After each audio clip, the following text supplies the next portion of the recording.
I was terrified. Every time the train stopped at a station, I saw that old lady.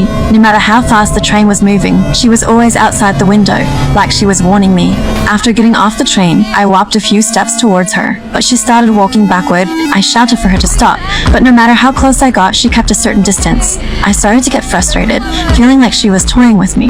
So, I turned and walked away, but when I reached the edge of a cliff, there she was again, on the opposite slope. I tried to escape, but no matter which way I went, she always appeared in my sight, and she kept that suffocating distance. Just when I was about to break, I met a woman hiking nearby. I quickly asked her for help, to find out what the old lady wanted. She agreed to help, but as she got closer to the old lady, something chilling happened. The old lady said something to her, and the woman looked back at me. Then she turned and ran off, screaming. I ran too. Finally, I reached the town, and the old lady was still following me. I started to wonder if this was all in my head. I went into a motel, hoping someone could confirm if the old lady was really outside. The owner glanced out the window and said he could see her too. He thought she might be frozen. So, we decided to bring her in to warm up. But when the owner stepped outside, the old lady said something to him. He looked at me in terror, then turned and ran, just like the woman had. I was completely scared now, too terrified to go outside. But the old lady stayed outside, waiting for an entire day and night. She never left. I had no choice but to stay inside, but on the third day, the landlady told me I had to leave. Because after seeing the old lady, the owner had vanished without a trace, as if he never existed.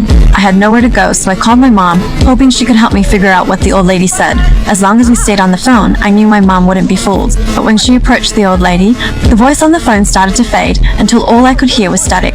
I realized something was wrong. I screamed for her to cover her ears, but it was too late. My mom, like everyone else, was now under the old lady's spell. She looked at me with terror, then ran off. When I reached the corner, I saw my mom in a car, looking at me with disgust, before driving away without a word. Since then, I've never been able to contact my mom again. She vanished, like she never existed. A year later, I found a paranormal research group hoping they could solve this. I told them everything about the old lady, how only I could see her, and how she always kept a distance of 73 yards, the furthest you can clearly see and still hear. That's why I never understood what she was saying. They tried using high-definition cameras to capture her, but no matter how close they got, the photos were always blurry.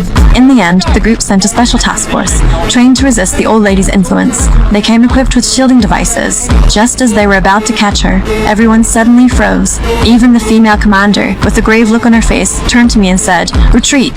Then, everyone left the scene. I gave up. It seemed no matter what, I couldn't shake the old lady. But why is she doing this?